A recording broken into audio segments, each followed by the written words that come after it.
menan pula bak tentang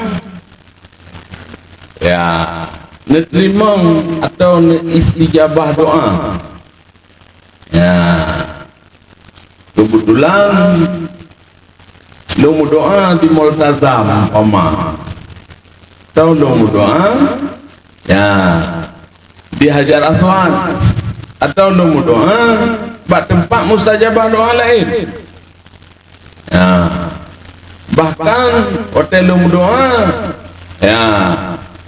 lu tawassul dengan Rasulullah kadang mana kita doa kan leh mu doanya meri laju meri laju tehal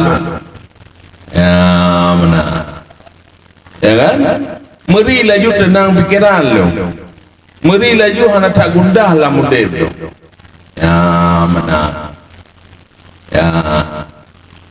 nyan puah kebetulan kancit Hudayang kun kebetulan roh long doa, kebetulan roh mustajabah doa.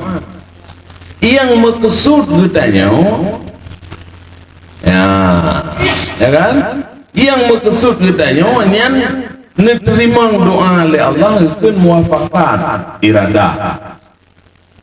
Muafakat antara iradah hudayang dengan iradah Allah. Mana muafakat iradah hudayang dengan iradah Allah? Sesuai yang kita berkehendak atau yang kita maksud dengan maksud Allah atau dengan kehendak Allah, maka mustajabah. Sekiranya sebaliknya hana kesesuaian, hana kecocokan antara iradah kita dengan iradah Allah, nyohan terjadi benar han terwujud lagi kita harapkan. Maka kita orang yang kabel tauhid hale frustasi, hale putus asa, kita memohon, kita berharap ya kan, lihat dengan tung harapan hana terjadi lagi kita mahajat, lagi kita mengendak itu yang terjadi nanti berdua kali pakan kata tepat kedua, kata tepat pedang, artinya kebetulannya bahasa kita yang kebetulan hana kesesuaian dengan ketentuan Allah benar. Maka mengkentil iradatuna fauqa iradatullah, iradatuna fauqa iradatullah. Kita boleh berencana, tapi yang menentu Allah. Kita boleh berencana, yang menentukan hanya Allah. Atau kita boleh berencana, ya kan? Ketentuan di bawah kekuasaan Allah. Nyamban mana? Mana? Jadi duknan hal yang terjadi atas tiuro Pak Gutayo Bandung hana luput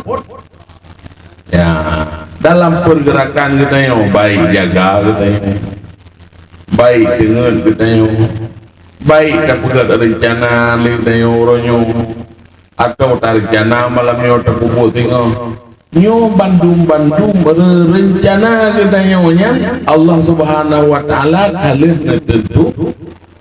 tentukan nyamban makna iradah mekan tentukan mende medrok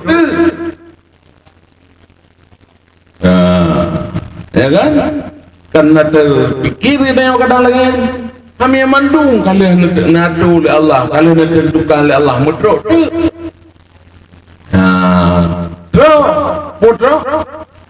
drok lagi akan ditentukan bukan ditentukan malamnya nada pegat rencana aku tengok drok Saya kata Pak Sa'ah malahnya mesti poh pulang, poh tiplau umpama yang di manusianya imerencana tinggal ijau pula. Nato lagi anda rencana netentukan oleh Allah atau netaksis oleh Allah tu positif malamnya tak tu positifnya kinan kejadian bukan rencana teman realisasi sesuai dengan rencana nato yang menyahana kehendak oleh Allah nato benar menyahana kehendak oleh Allah nato teman hinan putra yang nak kehendak oleh Allah menyebab contoh lagi nya netentukan oleh Allah hinan ikut rencana nah tapi hasil sesuai rencananya hanan tentukan oleh Allah maka ya nato ya